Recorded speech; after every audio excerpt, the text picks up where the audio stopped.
Friends, అందరూ బాగున్నారు కదా? Welcome to Yog stack. H1Bలు ఎవరైనా ఎక్స్టెన్షన్కి వెళ్తే, అంటే ఇప్పుడు ప్రజెంట్ H1Bలు కానీ ఓపీటీ నుంచి H1కి వెళ్ళే వాళ్ళు కానీ ఎవరైనా సరే కొంచెం స్ట్రిక్ట్, అంటే ఆల్రెడీ స్ట్రిక్ట్ వెట్టింగ్ అనేది నడుస్తుంది, ఇప్పుడు ఇంకా స్ట్రిక్ట్ వెట్టింగ్ నడిచేటువంటి ఛాన్స్ ఉంది. ఎందుకు అంటే సడన్గా ఒక 2 days నుంచి ఒక వింత వార్త అనేది బయటకు వచ్చింది. ఏంటి అంటే ఈ 100,000 fake degrees link to 28 universities in India ఒక ఇన్వెస్టిగేషన్లో పట్టుకున్నారట వీళ్ళు, మన అథారిటీస్ పట్టుకున్నది. అయితే చిలికి గాల్వాన ఏమైందంటే మొత్తం న్యూస్ అంతా ఎట్లా స్ప్రెడ్ అయిపోయిందంటే, నేను ఒక న్యూస్ ఛానల్లో కూడా వచ్చింది కదా, 80-90% H1Bలు అన్ని ఫేక్ అని చెప్పేసి. సో విపరీతంగా సర్క్యులేట్ అవుతుంది నిన్న నుంచి. ఏంటంటే H1B అంటే ఇది యూఎస్లో ఉన్నటువంటి చాలా న్యూస్ పేపర్లలో వచ్చింది. మీకు కింద లింక్ డిస్క్రిప్షన్లో పెడతాం, మీరు వెళ్ళి చదువుకోండి. యూఎస్లో ఉన్నటువంటి చాలా న్యూస్ పేపర్స్, ఫైనాన్షియల్ టైమ్స్, తర్వాత ఇండియన్ న్యూస్ ఆర్టికల్స్, వీడియోస్ ఎక్కడ పడితే అక్కడ వచ్చేసింది. అయితే ఏమైందంటే ఇప్పుడు దీన్ని ఏదైతే 100,000 ఫేక్ డిగ్రీస్ లింక్ని తీసుకుపోయి H1Bకి లింక్ చేశారనమాట. అంటే ఏంటంటే అమెరికాలో ఉన్నటువంటి H1B వాళ్ళల్లో కొంతమంది ఫేక్ డిగ్రీస్ మీద H1B తీసుకొని ఉండొచ్చు అనేటువంటిది, అంటే 80-90% H1B ఫ్రాడ్లు ఉన్నారని చెప్పి నిన్న న్యూస్ ఛానల్లో చెప్తున్నారు. సో నాకైతే వింత అనిపించింది. 80-90% టూ మచ్. అంటే ఉండుండొచ్చు ఎంతోమంది, ఒక 10-20% ఫేక్ డిగ్రీస్ తీసుకొని వస్తే వచ్చి ఉండొచ్చు. Happening to our H1B visa program. Take a look at this. The Department of Labor processed nearly 7 million visa holders since 2015. Over 70% came from India and nearly 12% from China. And when you zoom in on this map you're looking at, you can see where most are being hired. The dark red spots show a high density of H1B visa holders. And now we're learning more about the fraud within the program. One former official tells Newsweek that up to 90% of applications, 90% from India contain fraudulent documents or involve unqualified applicants. అయితే ఏంటంటే ఈ 28 యూనివర్సిటీకి సంబంధించినటువంటి దాంట్లో చాలా వరకు ఫ్రాడ్వి, ఈ స్టాంపులు కానీ లేకపోతే లెటర్ హెడ్స్ కానీ అవి కానీ ఇంతకు ముందు కూడా ఒక 4-5 months బ్యాక్ అనుకుంటా ఎక్కడో, మరి ఏదో ఒక స్టేట్లో, కేరళలోనే ఇంకెక్కడో సమ్వేర్ ఎక్కడో దొరికినాయి ఇలానే సర్టిఫికెట్లు, మొత్తం ఫేక్ సర్టిఫికెట్ రాకెట్ బస్ట్ అయింది. సో మళ్ళీ ఇప్పుడు ఒక 2 days నుంచి ఇది ఒక న్యూస్ వస్తుంది, మళ్ళీ దొరికినాయని. అయితే ఇది ఇప్పుడు ఎందుకు H1Bకి లింక్ అయింది అంటే, కరెక్ట్గా చూసుకుంటే మీరు ఒక 2-3 months బ్యాక్, అంటే ఇది ఎప్పుడో జరిగినటువంటి, ఆమె ఎవరైతే చెన్నైలో ఉండేటువంటి ఒక కౌన్సిలర్, యుఎస్ కౌన్సిలర్ ఎవరైతే ఉన్నారో ఆమె చెప్తా వచ్చారనమాట. ఇలాగా చాలామంది H1B వాళ్ళు కనీసం, అంటే వాళ్ళకి ఇంగ్లీష్ సరిగ్గా రాదు, లేకపోతే డిగ్రీలు సరిగ్గా లేవు, ఏది కోడింగ్ సరిగ్గా రాదు, ఏ నాలెడ్జ్ లేనటువంటి వాళ్ళకు కూడా మేము ఇవ్వాల్సి వచ్చింది. ఎందుకంటే వెనక నుంచి మాకు ఫోర్స్ కొంచెం, అంటే వెనక పెద్దవాళ్ళు ఉన్నారు, వాళ్ళందరూ ఏంటంటే లేదు కంపల్సరీ ఇవ్వాల్సిందే అని రాజకీయ నాయకులకి ఇవి ఉన్నాయి, కన్సల్టెన్సీలు ఉన్నాయని చెప్పి అది ఆమె చెప్పింది. అయితే అది ప్లస్ ఇప్పుడు వచ్చిన ఈ 100,000ని లింక్ చేస్తారనమాట. సో ఈ రెండింటికి సంబంధం ఉందో లేదో తెలియదు, కానీ ఇప్పుడు న్యూస్ అంతా అలా స్ప్రెడ్ అవుతుంది అనమాట. సో ఈ ఫైనాన్షియల్ టైమ్స్లో వీటిలో వచ్చిన న్యూస్ ప్రకారం ఏంటంటే ఒక్క యూనివర్సిటీ నుంచి 36,000 ఫేక్ డిగ్రీస్ వెళ్ళినాయట.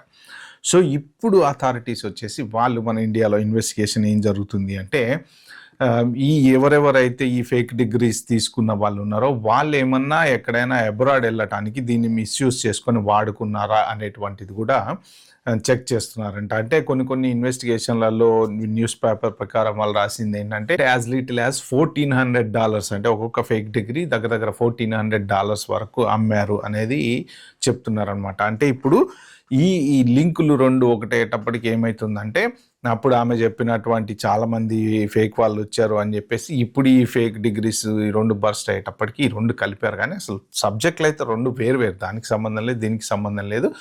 సో ఇక న్యూస్ అలా అయిపోయింది. అయితే ఇప్పుడు ఏంటి, దీనివల్ల పరిస్థితి ఏంటి, ఎవరికైనా ఇబ్బంది ఉంటుందా అంటే ఖచ్చితంగా ఉంటుందండి. ఎందుకు ఉంటుంది అంటే, ఫస్ట్ ఆఫ్ ఆల్ ఇప్పుడు ఒకతను కష్టపడి బాగా మంచి JNTUలో చదువుకున్నాడు, ఓకే, మంచి టాప్గా బీటెక్లో మంచి GPA తోటి పాస్ అవుట్ అయ్యి బయటకు వచ్చాడు. ఇంకొక అతను వెళ్ళి ఎక్కడో ఫేక్ డిగ్రీ కొనుక్కొచ్చుకున్నాడు. ఇద్దరు ఇంటర్వ్యూకి వెళ్ళారు, ఇద్దరికి జాబ్ వచ్చింది, ఇద్దరు చేసుకుంటున్నారు, ఫైన్, ఓకే, నాలెడ్జ్ ఉందో లేదో మొత్తానికైతే సెటిల్ అయ్యారు. కానీ ఎప్పుడన్నా అతను పట్టుబట్టాడు అనుకోండి, ఫర్ ఎగ్జాంపుల్, ఇతని మీద కూడా అనుమానం వస్తారు కదా. సో జనరల్గా ఏదన్నా కేసు అయినప్పుడు A1, A2, A3, A4 అంటారు కదా. అంటే లాస్ట్లో ఉండేటువంటి వాడు వాడు జస్ట్ ఎక్యూజ్డ్, అంటే వాడు ఏదో సపోర్ట్ చేసిండో, లేకపోతే ఛాయ్ అందించాడో, లేకపోతే వాళ్ళతో పాటు ఊరికే వెళ్ళాడో, లేకపోతే వెనక కాపలా కాసాడో, ప్లాన్ వాడిది కాదు, ఇంకోటి కాదు. సినిమాలలో చూపిస్తుంటారు చూడండి, ఏమీ ఉండదు, కానీ జస్ట్ సపోర్ట్ వాడు ఇచ్చాడు. కానీ స్టిల్ తప్పే, వాళ్ళతో పాటు వెళ్ళడము తప్పే. వాళ్ళు ఒక బ్యాంక్లో దొంగతనం చేశారు ఫర్ ఎగ్జాంపుల్ అంటే, వీడు సపోర్ట్ ఇచ్చినందుకు వీడిది కూడా తప్పే. మా అయితే వాళ్ళకి జీవిత ఖైదు పడితే వీడికి 1 సంవత్సరం 10 సంవత్సరాల్లో పడుతుంది. బట్ ఏంటంటే అందరినీ కూడా ఒక లెక్కలోకి తీసుకుంటారు. ఇప్పుడు ఏమైందంటే, ఇంత కష్టపడి ఐఐటి చేసిన వాళ్ళు, లేకపోతే ఇంజనీరింగ్ చేసిన వాళ్ళు, బీటెక్ చేసిన వాళ్ళు, మంచి టాప్ కాలేజీలలో చదువుకున్న వాళ్ళు, జనరల్గా అనుమానం అనేది మొదలవుతుంది కదా. అంటే అందరు అలా ఉంటారని కాదు, కాకపోతే ఏంటంటే ఇప్పుడు ఈ కొన్ని ఫ్రాడ్ సర్టిఫికెట్లు తీసుకొని ఎవరెవరైతే అబ్రాడ్ వచ్చారో దానివల్ల ఏంటంటే నెక్స్ట్ H1 ఎక్స్టెన్షన్కి వెళ్ళే వాళ్ళు ఎవరైనా సరే డీప్ వెట్టింగ్ జరుగుతుంది. సో మెయిన్ అందరినీ కూడా వాళ్ళు అలాగే చూస్తారు, తప్పదు మరి. ఎందుకంటే ఇప్పుడు అందులో చెప్పలేము కదా, సర్టిఫికెట్ చూసి ఎంబటే వాళ్ళు చెప్పాలి అని అంటే కుదరదు కదా. సో కాబట్టి కెనడాకి, ఆస్ట్రేలియాకి, చాలా చోట్లకి ఇట్లా ఫేక్ డిగ్రీలు తీసుకుని, కెనడాలో కూడా రీసెంట్గా ఇన్వెస్టిగేషన్ అయింది, వాళ్ళు పట్టుకున్నారు చాలా మందిని. ఏంటంటే ఫేక్ డిగ్రీస్ తీసుకొస్తున్నారని. యూకేలో కూడా కొంతమంది దొరికారు ఫేక్ డిగ్రీస్ తీసుకొస్తూ, వాళ్ళు పట్టుబడి ఎయిర్పోర్ట్లో చెక్ చేస్తే ఆ సర్టిఫికేట్ అసలు అది ప్రాపర్ యూనివర్సిటీ సర్టిఫికేట్ కాదని. సో ఇలాగా యూఎస్లో కూడా కొంతమంది చెక్ చేస్తే దొరుకుతున్నారు. ఇలా ఏంటంటే ఫేక్ డిగ్రీస్ కొంతమంది ఎయిర్పోర్ట్లలో దొరుకుతున్నారు, కొంతమంది ఎక్స్టెన్షన్లో పోయినప్పుడు దొరుకుతున్నారు, కొంతమంది ఈ జనరల్గా ఇప్పుడు ఈ ఇన్వెస్టిగేషన్ వల్ల ఏంటంటే న్యూస్ ఒక్కసారి విపరీతంగా స్ప్రెడ్ అయిపోయింది. ఏంటి అంటే దాన్ని లింక్ చేశారనమాట. సో నెక్స్ట్ H1కి వెళ్ళే వాళ్ళు కానీ, లేకపోతే ఓపీటీ నుంచి ఇప్పుడు H1కి వెళ్ళే వాళ్ళు కానీ, వీళ్ళందరి మీద ఇంపాక్ట్ అనేది ఖచ్చితంగా ఉంటుంది డెఫినెట్గా. ఎందుకు అంటే ఇప్పుడు వీళ్ళు ఇచ్చినటువంటి న్యూస్ ప్రకారం ఏంటంటే మోస్ట్ ప్రాబబ్లీ ఇవి వాడింటారేమో ఎక్కడన్నా ఏదైనా కంట్రీకి వెళ్ళటానికి కానీ, లేకపోతే వీసాలు తీసుకోవటానికి కానీ, లేకపోతే మెయిన్ అబ్రాడ్ రిలేటెడ్ వాటికి వాడింటారేమో, మేము ఇంకా ఇన్వెస్టిగేషన్ చేస్తున్నాము, సో ఎక్కడైనా ఎవరన్నా దొరుకుతారని చెప్పి. అంటే ఆల్రెడీ ఎప్పుడో అబ్రాడ్ వెళ్ళిపోయి సెటిల్ అయిపోయిన వాళ్ళు ఉండుంటే ఇప్పుడు వాళ్ళ ఎక్స్టెన్షన్కి వెళ్ళినప్పుడు బై మిస్టేక్ ఏదన్నా ఒక పర్టికులర్ కంపెనీలో ఒక అతను పనిచేస్తున్నాడు అనుకోండి, ఆ ఫేక్ డిగ్రీ ఉన్న అతను ఆ ఇన్వెస్టిగేషన్లో కనుక ఇది ఎక్కడన్నా డేటా మ్యాచ్ అయ్యో ఇదేదో ఫేక్ డిగ్రీ అని తెలిస్తే ఇప్పుడు ఆ కంపెనీలో పనిచేసే వాళ్ళందరూ, ఆ కంపెనీకి కూడా కొంచెం బ్యాడ్ నేమ్ అనేది వస్తుంది కదా. అంటే ఒకటి తప్పు వల్ల ఏంటంటే ఇక్కడ కొంచెం 10 మంది బలైపోతున్నారు అన్నమాట. మరి నాకు అర్థం కాదు ఎందుకు మన దగ్గర ఇలాంటి అసలు ఈ ఫేక్ డిగ్రీలు ఏది ఫేక్ చేయాలన్నా చేస్తారు. మరి అలాంటి ఆలోచనలు ఎందుకు వస్తాయో, జెన్యూన్గా చదువుకొని చక్కగా ఒక మంచి జాబ్ చేస్తూ ఒక లైఫ్ లీడ్ చేసే వాళ్ళందరూ ఇలాంటి వాటి వల్ల దెబ్బతింటున్నారు. అయితే యుఎస్ నుంచి ఏ అథారిటీస్ కూడా ఈ H1Bకి వాళ్ళు చేసినట్టు ఇండియన్ అథారిటీస్ చేసినటువంటి 100,000 ఫేక్ డిగ్రీస్కి లింక్ పెట్టి అయితే ఎక్కడ వాళ్ళైతే ఏం చెప్పలేదు. ఇలాంటివి ఉన్నాయి మా దగ్గర, అది కూడా నేను చెప్పలేదు. కాకపోతే ఏంటంటే డీప్ వెట్టింగ్ కొంత జరుగుతుంది కాబట్టి, సో ఎవరైనా సరే ఈ డిగ్రీస్ అంటే జెన్యూన్గా ఉన్న వాళ్ళకి ఎటువంటి ఇబ్బంది ఉండదు కానండి, కాకపోతే ప్రూవ్ చేసుకోవాలి కదా మనం జెన్యూన్ అని. ఇప్పుడు దరిద్రం ఎలా పడిందంటే మనం జెన్యూన్ అని ప్రూవ్ చేసుకోవాలన్నమాట. నేను చదువుకొని సంపాదించుకున్న సర్టిఫికేట్ అని ప్రూవ్ చేసుకోవాలి. సో అలాంటి సిచ్యువేషన్ చాలా దారుణమైన సిచ్యువేషన్. నిజంగా నేను చదువుకొని సర్టిఫికేట్ సంపాదించుకున్నా అని చెప్పుకునే స్థితి రావడం అనేది నిజంగా ఘోరం. అంటే ఎవరో ఒక 10-20 మంది చేసే వాళ్ళ తప్పుడు పనులకి జెన్యూన్గా లైఫ్ లీడ్ చేసే వాళ్ళు బలైపోతారు అనమాట. సో కాబట్టి ఏంటంటే మీరు ఎవరైనా H1B ఎక్స్టెన్షన్కి వెళ్ళేటప్పుడు మీరు ప్రాపర్గా వెళ్ళండి, ఎక్కడ ఏ మిస్టేక్స్ లేకుండా, మళ్ళీ అనవసరంగా దాన్ని కొంచెం ఎక్స్టెండెడ్ ఇది అవ్వకుండా మీ ప్రాపర్ హిస్టరీ కానీ, లేకపోతే లింక్డ్ఇన్ హిస్టరీ కానీ ఏది ఉన్నా సరే జాగ్రత్తగా పెట్టుకొని వెళ్ళటం అయితే బెటర్ అనేది నా ఉద్దేశం.